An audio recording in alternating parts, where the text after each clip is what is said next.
Bonjour à toutes et à tous et bienvenue dans cette nouvelle édition du débrief. Les choses s'accélèrent dans le dossier du Sahara. Alors que l'ONU planche depuis 43 ans et même plus sur cette question du Sahara, les partenaires du Maroc, et quels partenaires, enchaînent les décisions qui vont dans le sens de la logique, de l'histoire et même de la raison. Le Sahara est au Maroc et le Maroc est dans son Sahara. Ainsi, par deux fois en quelques semaines, l'Union européenne admet clairement la souveraineté du Maroc sur ses provinces du Sud, établissant ses accords pour l'agriculture et pour la pêche dans des zones courant de Tanger al Ghouera. De son côté, le budget américain a été approuvé et signé par le Congrès et la Maison-Blanche, prévoyant l'utilisation au Sahara des fonds alloués au Maroc, en plus d'autres mesures allant dans le sens contraire aux thèses algériennes. Et pour couronner le tout, le Polisario vient d'être débouté par la Cour de justice de l'Union européenne. Ça fait beaucoup en un mois et ça veut dire beaucoup pour la suite. On en parlera avec nos invités. On va rester dans la même région, ceci expliquant peut-être cela. L'Union du Maghreb arabe est au point mort depuis 30 ans maintenant qu'elle a été créée par les 5 chefs d'État du Maghreb. Le Maroc insiste pour la mise en place d'une coopération normale et productive avec ses voisins, la Tunisie aussi, la Mauritanie est également intéressée. Mais l'Algérie continue de refuser toute avancée, vivant ou plongée aujourd'hui dans un préoccupant état de marasme politique et économique. On en parlera aujourd'hui avec Naïm Kamal, directeur de Quid.ma, Hassan Alaoui, directeur de Maroc Diplomatique et du site marocdiplomatique.info, et Sharqaoui Roudani, vous êtes universitaire, expert en géostratégie et sécurité et enseignant à l'université Mohamed V de Rabat. Merci messieurs d'être avec nous et bienvenue. Les choses s'accélèrent donc pour la question du Sahara, alors que la région attend le second round de négociations entre les 4 parties sous l'égide de l'envoyé personnel du secrétaire général de l'ONU. L'une de ces parties, en l'occurrence le Polisario, multiplie les revers à Bruxelles, à Strasbourg, à Washington, en attendant New York. 4 décisions ont en effet été prises, acculant Alger, centre de décision du Polisario et d'instruction pour ses chefs. Ces différents éléments ont été traités, commentés et analysés sur notre chaîne, mais leur regroupement et leur rapprochement donnent un sens particulier à la question du Sahara, comme nous allons le voir. Naïm Kamal, on commence avec vous. Que disent désormais les accords signés avec l'Union européenne après moult péripéties juridico-administratives?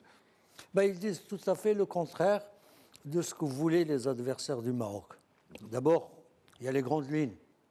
Il y a l'augmentation de 30% de la contrepartie financière, qui était, je crois, de 42 millions de dollars, qui en est à 52 millions aujourd'hui.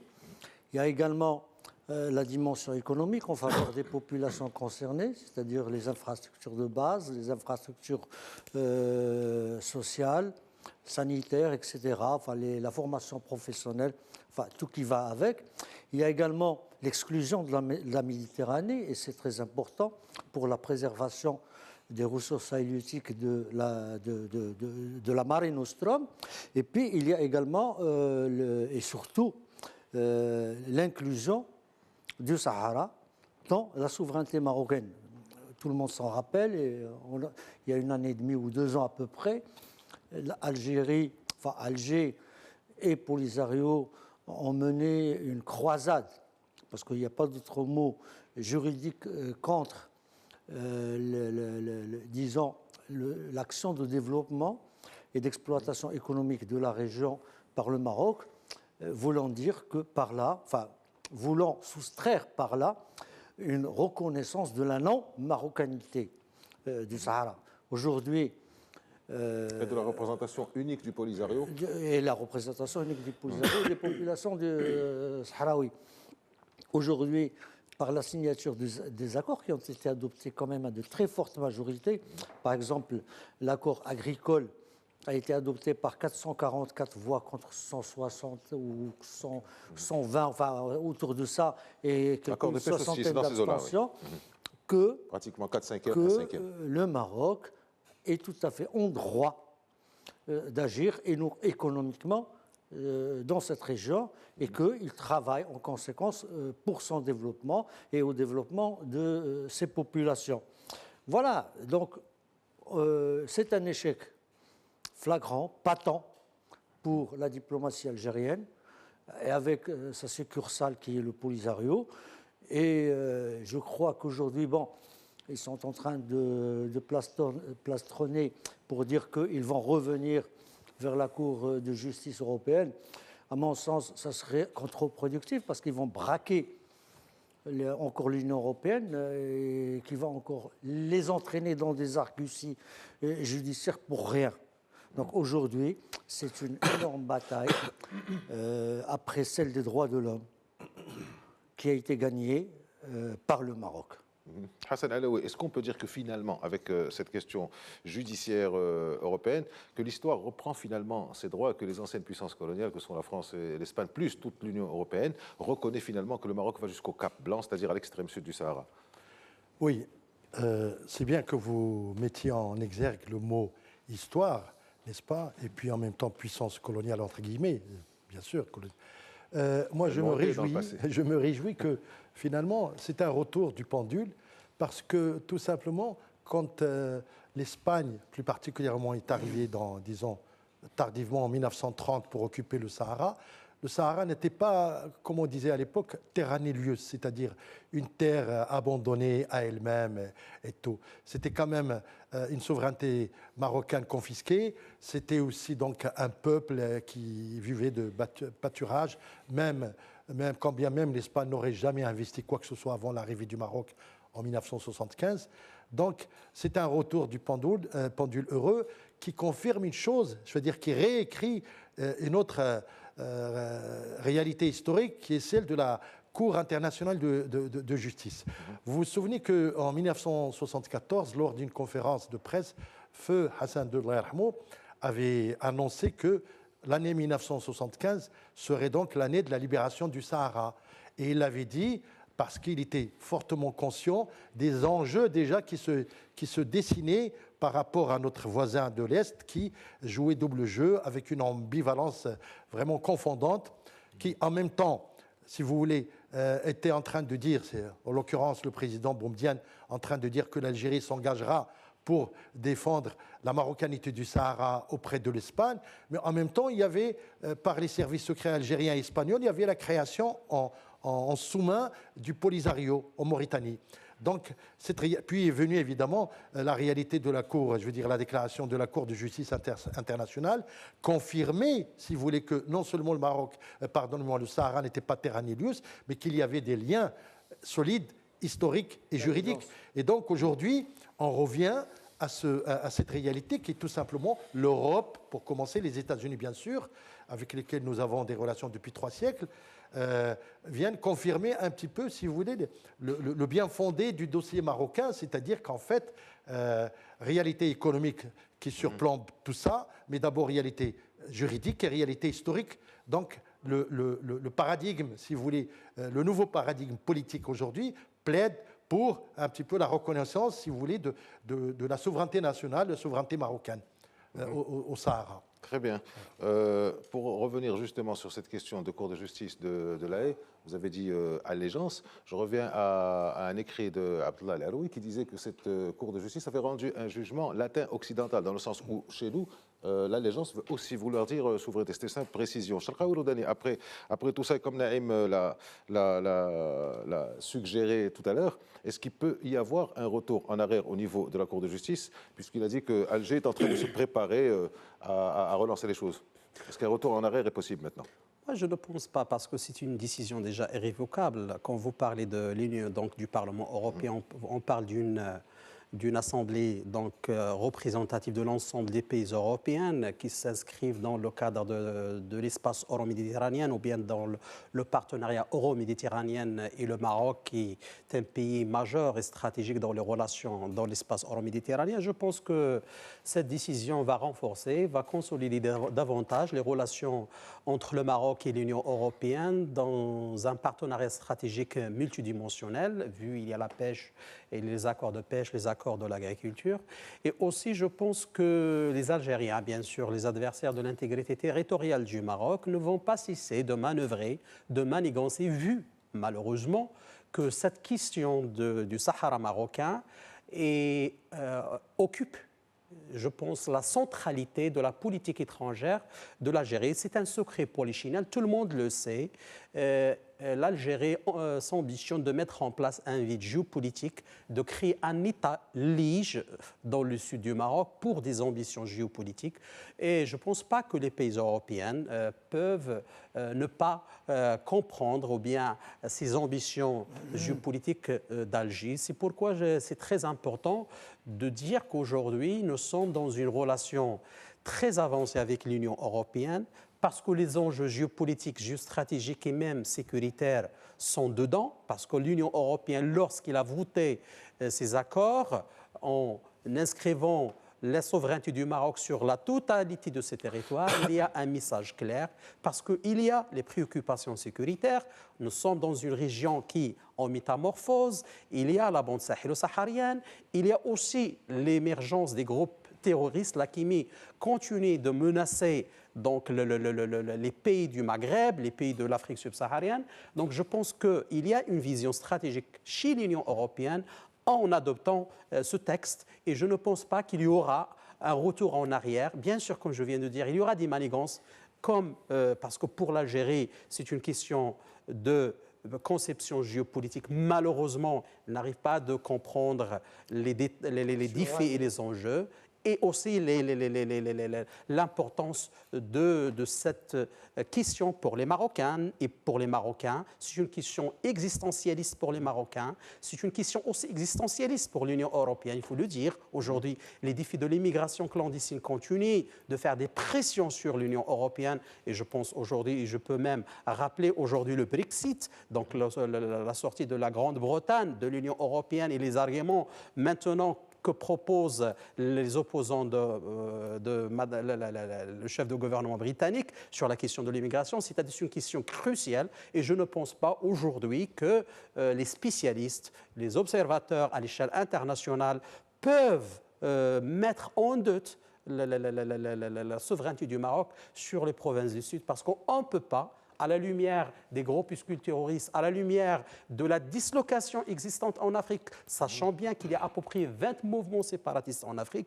que les pays de l'Europe, l'Union européenne, surtout maintenant, nous sommes en train de discuter l'initiative de Cotonou, ce qu'on va faire avec l'Union européenne dans le cadre de l'Union africaine, penser que la dislocation continue comme ça. Je pense l'intégration, la solution du problème du Sahara marocain à travers un processus politique acceptable et mutuel avec le Maroc et l'Algérie, dans une perception, une conception d'une intégration régionale, peut constituer un prélude pour l'intégration continentale et africaine. Alors, on en parlait la semaine dernière, Antonio Guterres à Addis Abeba avait dit, vous parlez de 20 mouvements séparatistes qui existent en Afrique, mais Antonio Guterres avait clairement parlé du danger que pouvaient avoir en Europe les menaces terroristes au Sahel. Et donc, quelque part, les Européens sont extrêmement intéressés par cette affaire. C'est une affaire existentielle, effectivement, pour l'Europe.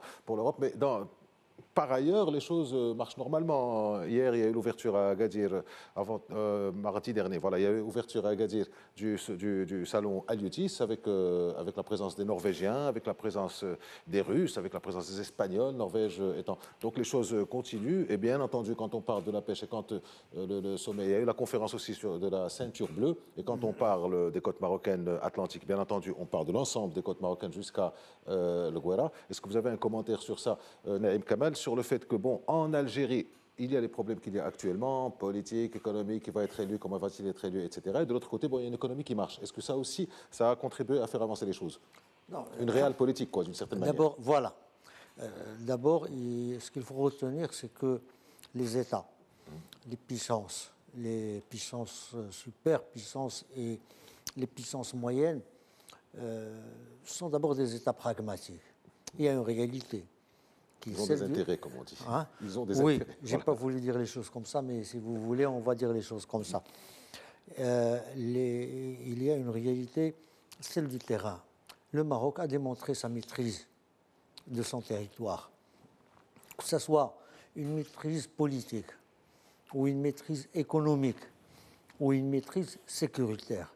Il ne faut jamais oublier que malgré tout ce que vient de développer Serge Dani, le Maroc reste préservé, même si de temps en temps, mais alors vraiment cycliquement, il y a des éclats, reste un pays stable, un pays sécurisé, un pays où on peut sortir la nuit, un pays où le touriste peut venir sans être agressé, sans être touché dans sa vie.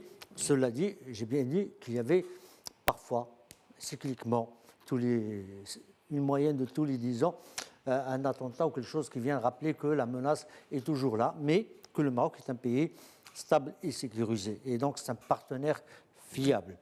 À partir de là, et on parle d'Haliotis qui se réunit à Agadir, et le Maroc a 3500 km de côte, avec toute la zone économique tout autour. Et ce que cherchent d'abord les pays, les États, que ce soit dans leur secteur public ou pour le secteur privé, c'est des moyens de développement, des moyens d'exploitation des ressources en commun, dans des échanges réciproques. Et je crois que Haliotis est d'abord, au-delà de ce qui se fait sur le plan technologique et sur le plan économique, la consécration de cet état de fait dans lequel se trouve aujourd'hui le Maroc.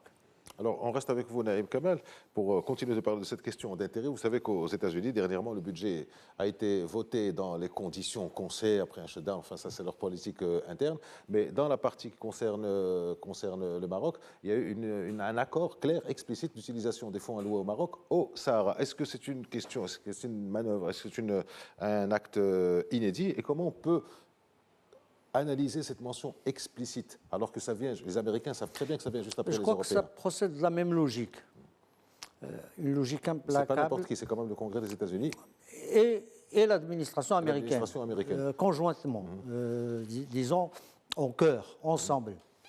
Moi, c'est une situation qui m'amuse. On a vu une première version qui a été fuitée et sur laquelle la propagande algérienne avait chanté victoire en disant que le Congrès américain était en train de dire que le Maroc n'avait aucune autorité sur le Sahara. Or, il s'avère aujourd'hui, par l'adoption et par la reconnaissance du droit du Maroc d'utiliser et d'être le tuteur de l'aide économique, quoique, c'est-à-dire, si on veut dire substantiellement, ce n'est pas une aide énorme, mais c'est symbolique. C'est symbolique qui est très forte. Ils admettent, de la même manière que l'Union européenne l'a fait, de la même manière que la Russie est en train de le faire, de la même manière que la Chine est en passe de le faire, qu'il y a une réalité dans cette région qui peut conditionner le présent et l'avenir, c'est le Maroc et son intégrité territoriale. C'est ce que je disais en début d'émission, la réalité. Donc, on est en train de passer élément après élément. Nous avons eu donc les deux accords qui ont été approuvés par le Parlement européen. Premier, deuxième. Puis nous avons cette affaire du budget américain. Alors Hassan Alaoui, on dit que John Bolton, le conseiller à la sécurité nationale, est pressé de mettre fin à ce conflit. Mais puisqu'il a laissé passer, on va mettre ça entre guillemets, cet article sur le Maroc et son Sahara, est-ce qu'on peut dire que Bolton, finalement, et contrairement aux opinions qu'on lui prête, aux idées qu'on lui prête, est-ce qu'il ne serait pas pressé finalement de terminer dans le bon sens? Le bon sens commence à être visible. Alors écoutez, c'est une question non pas complexe, mais un peu embrouillée par elle-même. C'est-à-dire qu'en fait, il y a deux ou trois choses qu'il faut mettre en évidence dans cette affaire de Bolton. C'est que d'où vient Bolton? On sait d'où il vient. C'était le collaborateur direct de l'ancien James Baker, l'ancien envoyé spécial secrétaire d'État de l'ONU au Sahara, donc qui avait une idée sur la manière de résoudre le problème du Sahara et que le Maroc a désapprouvé entre 2003 et 2005, qui était simplement une idée, à l'époque, je veux dire, épuisé qu'il était donc, dans sa démarche. Il proposait tout simplement le partage du Sahara. Et donc, avec je ne sais pas si vous vous en souvenez, avec l'acquiescement et même les encouragements de Bouteflika. Donc, on se disait que peut-être le Sahara serait un partage qu'il faut mettre en exergue, qu'il faut même imposer au Maroc, c'est-à-dire Tiris el-Gharbia revenant au Maroc et Oued Dahab revenant au Polisario, etc. Et tout ça. Donc, le Maroc a compris le piège. Nous étions donc en 2003-2005.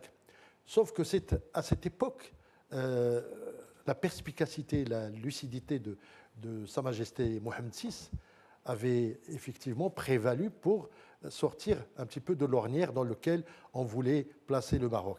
Et c'est à partir de cette date que Sa Majesté a commencé à réfléchir sur une solution pour devancer l'histoire, puisque maintenant on est en plein thématique d'histoire dans cette émission, pour devancer l'histoire et les choses. Et Sa Majesté, donc, travaillant pendant 2 ou 3 ans, consultant les uns et les autres, renforçant un petit peu l'analyse des faits et chiffres compris, il a donc proposé en avril 2007, le 11 avril 2007 exactement, le plan d'autonomie qui, aujourd'hui... On va rester là, un commentaire rapide. Non, je voudrais juste, pour revenir à Bolton, d'abord... on va pas terminer, hein. Oui, je reviens à vous. D'abord, il faut dire que Bolton, on lui prête beaucoup. D'abord, Bolton est effectivement le conseiller stratégique. Il est le patron du Conseil de sécurité américain, Conseil national de sécurité américain. Mais il ne décide pas du tout. Les États-Unis, c'est quand même un État fédéral beaucoup plus complexe que ce qu'on veut nous faire croire. Ça, c'est Bolton tel qu'a voulu l'Algérie nous le vendre, justement par ce que disait Hassan il y a un instant. Il se trouvait aux côtés de Becker, mais Becker, ce qu'il avait proposé à l'époque, c'était d'abord un plan d'autonomie qui a commencé à Berlin en 1998. Un plan d'autonomie que nous avons approuvé, et contre lequel l'Algérie s'était élevé. Et ensuite, il y a eu le Becker II, qui lui allait dans l'autre sens, rapidement. Lui allait dans l'autre sens, et c'est là. Et c'est pas Bolton, c'est pas Becker, je suis désolé, qui a avancé l'idée du partage, mais l'Algérie. C'est la diplomatie algérienne qui est sortie. À défaut d'avoir un plan correct. Qui est sorti avec cette idée et qui s'appuyait sur le partage du Maroc avec la Mauritanie de 1976. Donc à partir de là, rien d'étonnant. Mais ils se sont vite trouvés empêtrés parce qu'on disait, mais finalement, est-ce que vous voulez l'autodétermination ? C'est-à-dire, ils se sont retrouvés en contradiction, qu'il n'y avait pas de position de principe comme ils le prétendent. Et c'est là l'acquis de cette phase. Chakra Ouroudani, vous allez... je termine, s'il vous plaît. D'accord, regarde. 2 secondes. Vous allez réagir sur cette question de Bolton. La question de Bolton, moi, je pense que c'est une fake news. Bolton, c'est un homme pragmatique. C'était l'expression que j'allais utiliser. Voilà. Les Américains sont il y a derrière la décision de l'administration américaine à peu près 3500 centres de réflexion stratégique. Donc, c'est-à-dire Bolton, sa décision érige d'une vision pragmatique de la politique bilatérale et multilatérale des États-Unis et les intérêts des États-Unis. Je pense effectivement, comme il a dit notre ami Kamel, l'Algérie, il a fait circuler cette image de Bolton anti-Maroc, mais c'est le contraire. Les Américains érigent le Maroc en tant qu'allié stratégique sur beaucoup de politiques multidimensionnelles. Donc, il ne faut pas oublier que le Maroc, aujourd'hui, jusqu'à maintenant, participe dans Flintlock. C'est une manœuvre militaire en Mauritanie, donc en présence des États-Unis. Donc, toujours la perception américaine vis-à-vis du Maroc, il a été toujours pro-Maroc, c'est-à-dire préserver l'intérêt stratégique du Maroc dans la région et la sous-région. Donc, je ne pense pas aujourd'hui que Bolton, il a changé le camp ou le machin. Non, Bolton, c'est un homme pragmatique. L'administration américaine sait bien les défis et les enjeux dans lesquels s'enlise la région du Maghreb et la sous-région, et ils savent pertinemment que le Maroc, c'est un pays stable, sécurisé et sur lequel on peut compter pour développer une région et une sous-région capable d'assumer ses responsabilités que géopolitiques que géosécuritaires. Très bien. Hassan Alaoui, vous avez votre commentaire, mais la mauvaise nouvelle, c'est que vous allez le faire après la pause. Le temps arrive déjà à la moitié. À tout de suite. Merci.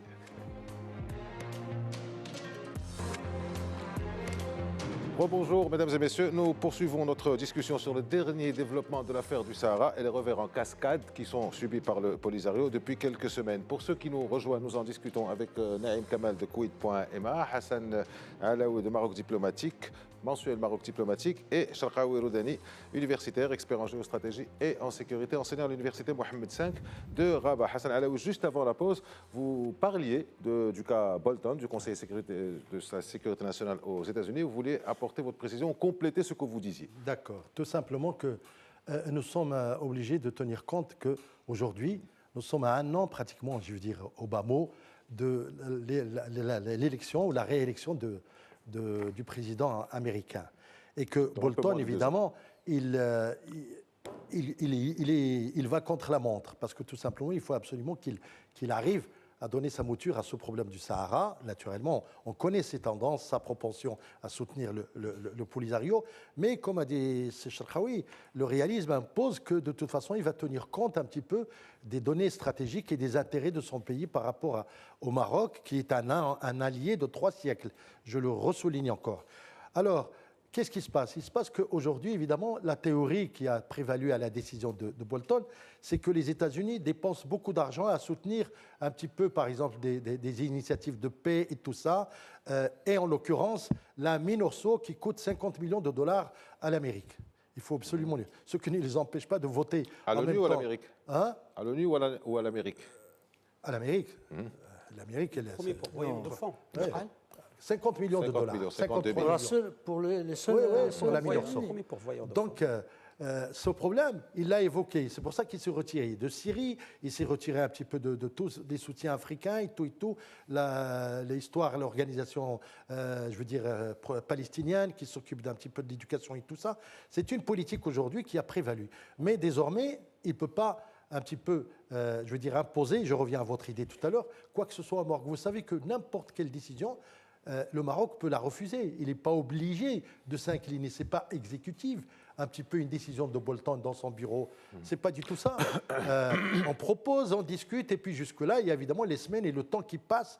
Et on verra aujourd'hui, peut-être demain, la réélection de Trump ou l'élection d'un nouveau président va donner un petit peu, va ouvrir un petit peu l'espace à autre chose que ça. Voilà, c'est ce que je voulais dire. Très bien. Alors, on continue sur ces déconvenus. Donc, pardon? Non, moi, je voudrais rien. Un commentaire, oui. Moi, je maintiens qu'il ne faut pas ériger Bolton en adversaire résolu, si j'ose dire, du Maroc. Bolton, on Donc, il a un franc-parler et une rationalité quelque part. Bolton, à aucun moment, depuis qu'il est conseiller du président, n'a dit la solution qu'il envisage pour ce problème. Il a dit qu'il faut accélérer.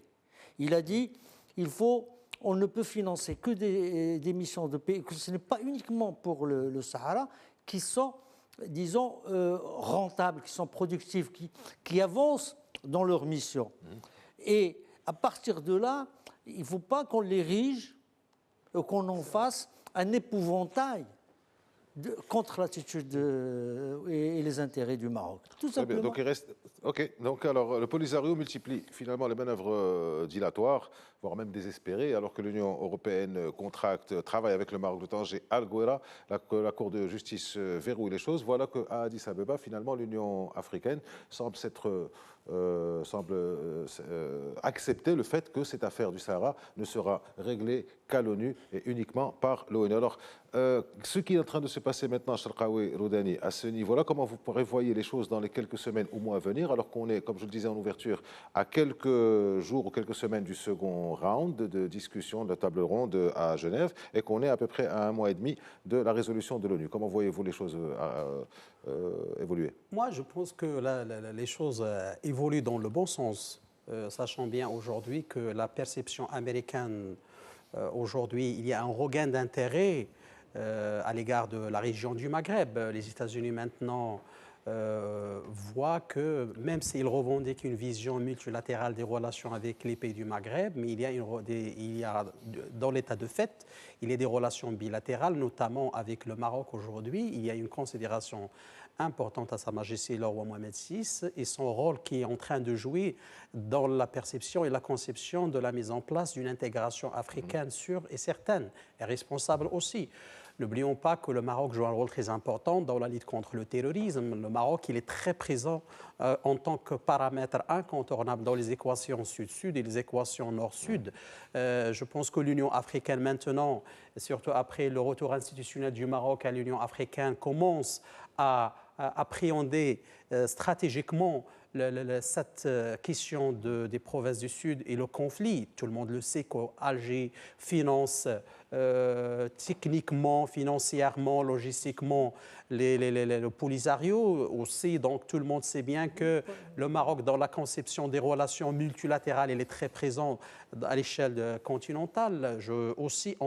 On a traversé, juste stratégiquement parlant, ce qu'on appelle la ligne d'Omaïno. Le Maroc est par le biais des visites de Sa Majesté le roi Mohamed VI dans l'Afrique de l'Est et dans les pays anglophones. Donc nous avions maintenant des relations très puissantes avec le Nigeria, avec le Sud-Soudan, avec aussi le Zimbabwe, avec la Zambie, avec plusieurs pays qui étaient très hostiles à la cause marocaine. Maintenant, il y a une compréhension, il y a une appréhension stratégique de cette intégration continentale. Comme je viens de dire tout à l'heure, il y a à peu près 28 mouvements séparatistes. Tout le monde sait maintenant qu'est-ce qui se passe au Cameroun avec le mouvement de l'Ambazonie. Je pense aussi au mouvement de 23 en RDC, dans l'est de ce pays qui est majeur dans la géopolitique africaine. Donc c'est pourquoi maintenant, je pense qu'il y a une vision de Sa Majesté qui est en train que l'Union africaine est en train de s'approprier. Et je pense même à la mise en place de l'Observatoire africain sur la question de l'immigration. Aussi, le Maroc aujourd'hui occupe une place centrale. C'est un avocat du continent africain dans les discussions sur l'initiative de Cotonou, dans l'espace euro-méditerranéen, dans les relations avec l'Union africaine et l'Union européenne. Le Maroc joue un rôle très important et tout le monde maintenant aussi sait le rôle que joue le Maroc dans cette conception. Et d'ailleurs aussi, on parle du gazoduc du Nigeria vers le Maroc, qui va traverser à peu près plusieurs pays africains dans la perspective de faire évoluer économiquement et socialement plusieurs pays de l'Afrique de l'Ouest. Donc pour vous, les choses évoluent dans le bon sens. On va continuer rapidement le tour de table sur cette question de perspective sur l'avenir ou du proche avenir, Naïm Kamel. Non, c'est-à-dire que... Parce que quand même, les choses se sont accélérées. Hein. Non, sont accélérées, c'est sûr. Ce qui est certain, c'est que jusqu'à une date très récente, l'Afrique, en général, était déléguée à la gestion pour l'Afrique francophone à la France et pour l'Afrique anglophone au Royaume-Uni. Aujourd'hui, les Américains n'en sont plus là. De la même manière que nous l'avons vu dans les années 2000 au Moyen-Orient, où les Américains ils sont allés eux-mêmes à la gestion des conflits ou même à la création de nouveaux conflits. Aujourd'hui, l'Amérique s'installe. L'Africacor ou l'Africacom est installé dans le Sahel, dans les pays du Sahel. Il y a des bases américaines aujourd'hui qui sont équipées. Il y a un commandement américain militaire pour l'Afrique et qu'on sait, les Russes font de même, les Chinois font de même, les Allemands, les Français, les Japonais, avec les moyens, peut-être pas militaires, mais qui sont les leurs, s'incrustent sur le continent. Il y a également l'Australie qui arrive à travers le Maroc. Et donc, il y a cette volonté aujourd'hui d'une gestion directe, plus d'une gestion déléguée du continent africain, de son développement et des relations de l'Occident, dont Washington est le porte-étendard par la Maison-Blanche. Alors, moi, je voudrais juste une petite remarque. Nous sommes à peu près un mois et quelques de la prochaine rencontre, si jamais elle a lieu, disons donc de la fameuse table ronde présidée par l'émissaire scolaire. Et donc, est-ce que le Maroc va prendre en considération tous ces acquis, parce que ce sont quand même des acquis? Et je voudrais ouvrir une parenthèse, que ça me réjouit, moi, que l'idée de faire échapper le dossier du Sahara des mains de l'Union africaine pour le remettre définitivement entre les mains de l'ONU, ça me réjouit tout simplement parce que je me souviens que jusqu'à il y a très peu de mois, c'était un certain Joaquim Chissano, donc ancien président du Mozambique, qui avait ce dossier en main, qui était le représentant officiel de l'Union africaine vis-à-vis des Nations unies, de la communauté internationale, par conséquent, et donc qui était vraiment du tripatouillage. Aujourd'hui, les efforts du Maroc sont payants, on le voit, n'est-ce pas, à tous les niveaux. La politique de Sa Majesté Mohamed VI en Afrique, elle est payante, sa présence de plus en plus, son leadership, évidemment, le fait que le Maroc préside l'observatoire, si vous voulez, sur l'immigration et tout ça, ce sont des acquis. Nous allons donc à Genève bientôt, La date n'a pas encore été fixée, mais il faudrait qu'on aille, si vous voulez, en positivant, en optimisant ces acquis aujourd'hui qui sont clairs, ces acquis qui sont vraiment paramétrés par les Nations Unies, par les États-Unis, par 28 pays d'Europe, ce n'est pas négligeable, et évidemment par les résultats de la politique royale en Afrique qui nous renvoie un petit peu, si vous voulez, l'image de notre pays et les résultats. Très bien. Alors donc, chronologiquement, depuis un mois, revers à Strasbourg au niveau du Parlement européen, du Polisario. 2, l'accord, enfin le budget à Washington, donc comme on l'a dit, il y a un accord sur l'utilisation des fonds alloués au Maroc au Sahara. 3, revers à Strasbourg, mais au niveau de la Cour de justice de l'Union européenne. 4, revers à Addis Abeba avec l'Union européenne qui renonce donc à traiter de ce dossier. Tout cela, ça va faciliter notre transition pour le deuxième thème. Tout cela crée une situation un peu délétère au niveau algérien et, bien entendu, ça se répercute sur l'Union du Maghreb arabe. Alors, on se souvient donc, nous sommes en février 89, le roi Hassan II, le président Ben Jdid Ould Taya Ben Ali Qaddafi signé à Marrakech l'acte de naissance de l'Union du Maghreb arabe. Tous les espoirs étaient alors permis, mais les Algériens, dans une certaine mesure, les Libyens du défunt colonel Qaddafi, avaient ramené les choses à zéro. Alors aujourd'hui, on parle bien plus de non-Maghreb que de Maghreb. Naïm Kamal, où en est l'humain aujourd'hui? Dans le coma. Dans le coma, oui, effectivement, c'est ce qui est écrit. C'est le titre. Ah bon. Donc, vous savez, pratiquement depuis 1994, l'UMA est à l'arrêt.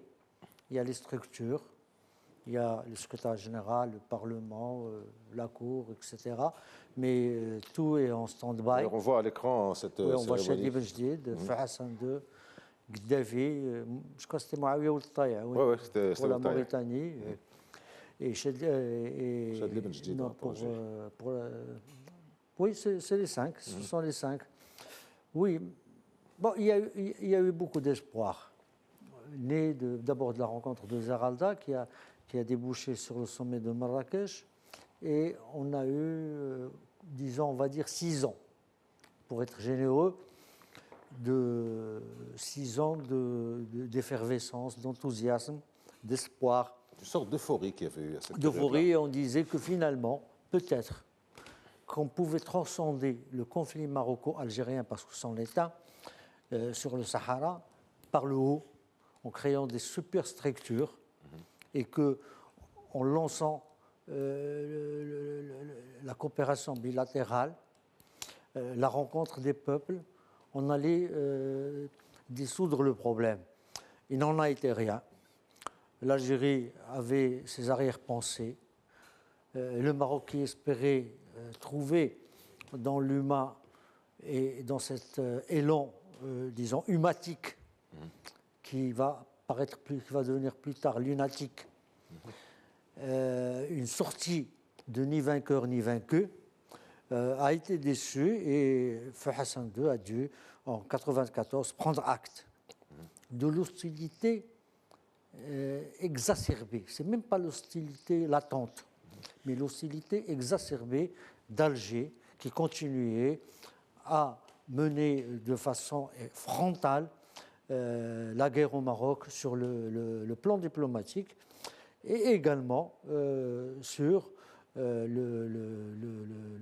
terrain, en essayant toujours de consolider les séparatistes.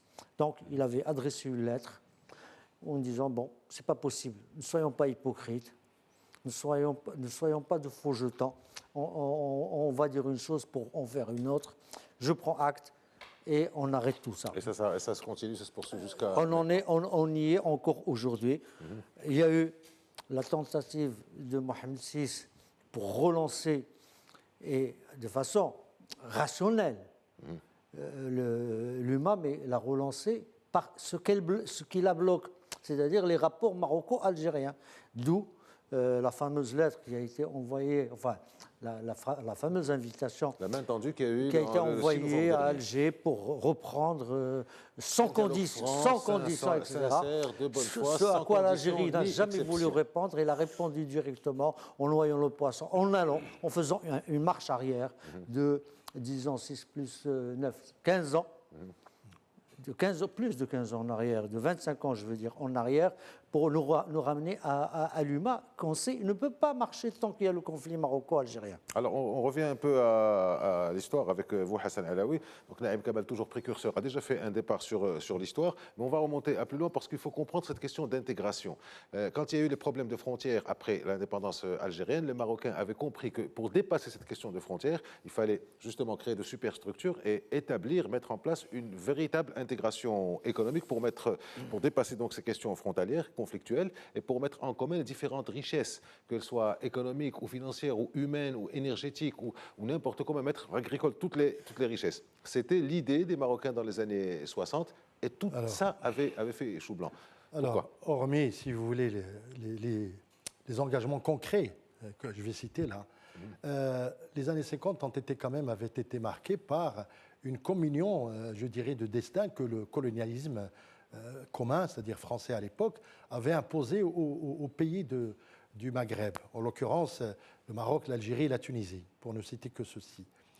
Mais souvenez-vous qu'en avril 1958 avait eu déjà une première conférence des partis des pays du Maghreb, c'est-à-dire à Tanger, le parti de l'Istiqlal, le FLN, qui était donc en lutte contre la France, et le Destour, le néo-Destour de Tunisie.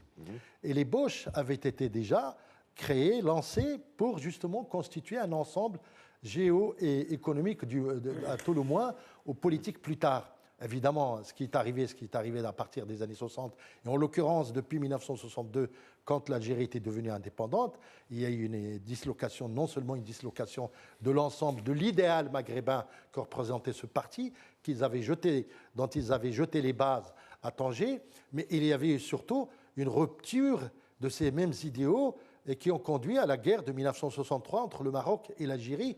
Et évidemment, le socle du Maghreb, c'est toujours, je dirais, le Maroc et l'Algérie. Ce socle a éclaté lui-même. C'est après la guerre des Sables de 1963 que les Marocains avaient essayé, le Maroc a essayé, et je vous ramène au coup d'État de juin 1965, quand Boumedienne a pris le pouvoir, n'est-ce pas? Et on s'était dit que peut-être avec lui, ça va marcher. Bon, 4 années d'accalmie jusqu'au fameux sommet de janvier 1969 à Ifrane. Là, on parle histoire, puisque c'est l'histoire qui est claire. Janvier d'Ifrane, qui a réuni feu Sa Majesté Hassan II et feu Boumedienne. Donc, tous les deux s'étaient réunis à Ifrane et ils avaient signé le fameux traité, si vous voulez, de retour à la paix, et puis qui était vraiment sur les frontières, que le Maroc n'a pas entériné au niveau du Parlement. C'est à cette période que le Maroc avait reconnu la Mauritanie, justement pour créer une ébauche, une dynamique. Mais malheureusement, l'affaire du Sahara, qui contenait un petit peu les germes, si vous voulez, non seulement d'une dislocation encore inédite, mais d'un jeu perfide du gouvernement algérien, a fait que cet ensemble n'a pas tenu. Et on arrive, comme vous dites, au 17 février 1989, c'est-à-dire la signature à Marrakech, à la mairie de Marrakech, du grand accord qui s'appelle la création de l'UMA, l'Union du Maghreb arabe. Une petite remarque rapidement, parce que je voudrais demander à Cheikh Aouloudani les chiffres maintenant.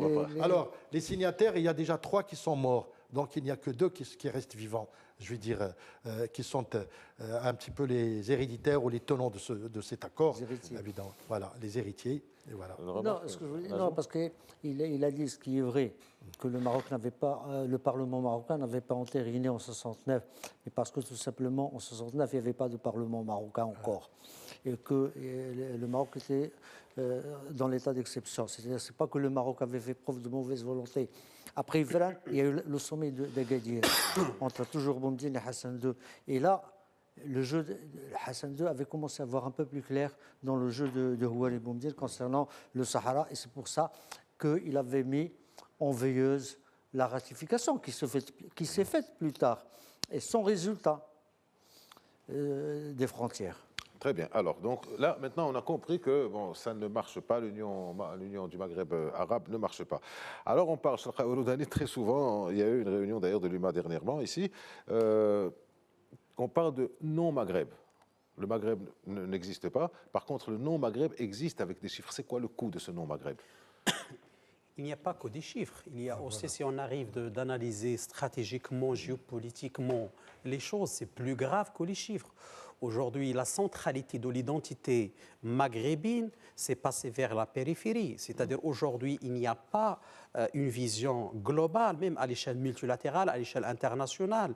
Il n'y a pas un intérêt majeur à cette relation multilatérale du pays du Maghreb. Aujourd'hui, les pays du Maghreb ne sont pas vraiment présents dans les équations géostratégiques à l'échelle internationale, même ne font partie de ce qu'on appelle la région méditerranéenne ou bien dans l'initiative de euro-méditerranéenne, l'Union du Maghreb n'est pas présente. On travaille donc d'une manière bilatérale avec cet espace euro-méditerranéen côté nord, c'est-à-dire dans ce qu'on appelle le dialogue 5+5.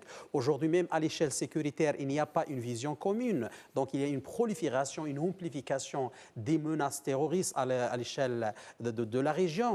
La ceinture stratégique sécuritaire de la région du Maghreb, et je parle de la bande sahélo-saharienne, connaît une métamorphose sécuritaire. Chaque jour, il y a des attentats, il y a une éclosion des groupes terroristes. On parle aujourd'hui de ce qu'on appelle le groupe d'État islamique dans l'Afrique de l'Ouest. On parle beaucoup de Boko Haram. On parle des conflits intercommunautaires, les poules avec les Moses, avec machin, tout ça. Et tout ça peut influencer la sécurité, la stabilité. Je parle de la Libye aussi, qu'il n'y a pas aujourd'hui un État capable d'assumer sa responsabilité sécuritaire. Et ça, c'est un potentiel menace qui recèle un potentiel menace pour la sécurité et du Maroc, et de l'Algérie, et de la Tunisie. Je parle des frontières, par exemple, entre l'Algérie et la Tunisie. Le mot Chanbi, le mot Selloum, tout ça, c'est sécuritaire. Les frontières qui ne sont pas sécurisées, qui ne sont pas sécuritaire et stratégique, voire même géostratégique du non-Maghreb, en termes d'économie.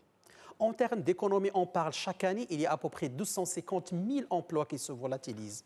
On parle chaque année, il y a chaque pays du Maghreb qui perd 1% de son produit intérieur brut. On parle des relations multilatérales avec l'Union européenne. Chaque pays maintenant, il conçoit sa politique économique et relationnelle commerciale avec l'Union européenne sans qu'il n'y ait pas une vision commune, globale de cet espace régional qui est très important à l'échelle géopolitique. Je ne pense pas que sincèrement, et c'est mon année, si je me permets de critiquer la vision algérienne sur la géopolitique de la région du Maghreb. Aujourd'hui, la région du Maghreb peut vraiment être un acteur majeur dans l'Union africaine. La région du Maghreb peut être un facteur de stabilité dans la région de Mina.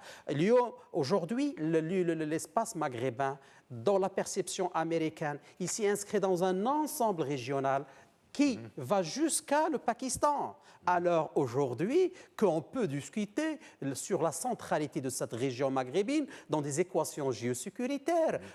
Au lieu de se lancer dans l'achat des armements, on peut construire, on peut bâtir, on peut développer. Alors j'ai un chiffre qui est intéressant, c'est que s'il avait été uni, le Maghreb pèserait, l'Union du Maghreb arabe, les 5 pays pèseraient 370 milliards de dollars. De PIB cumulé, ce qui nous mettrait au 30e rang mondial. Oui, tout à fait. Et on aura un marché de 100 millions de consommateurs directement en contact 2030, avec il y aura 120 millions. Ça, les estimations. Déjà aujourd'hui, nous sommes à 100 millions de consommateurs avec un pouvoir d'achat qui n'est pas celui de la Suède, mais qui est important et qui peut intéresser les Européens qui sont nos voisins. Alors, Hassan Alaoui, justement, puisque vous voulez vous en inquiéter, est-ce que vous ne pensez pas que la politique des petits pas, comme disait Mao en son temps, la politique des petits pas, au lieu de mettre cet ensemble carrément, alors qu'il y a des problèmes, je reviens à vous, je vois que vous me regardez sur ce... Je n'ai rien dit. Non, mais vous me regardiez simplement. Ben, je vous regarde parce que vous êtes beau. Ça langage des yeux.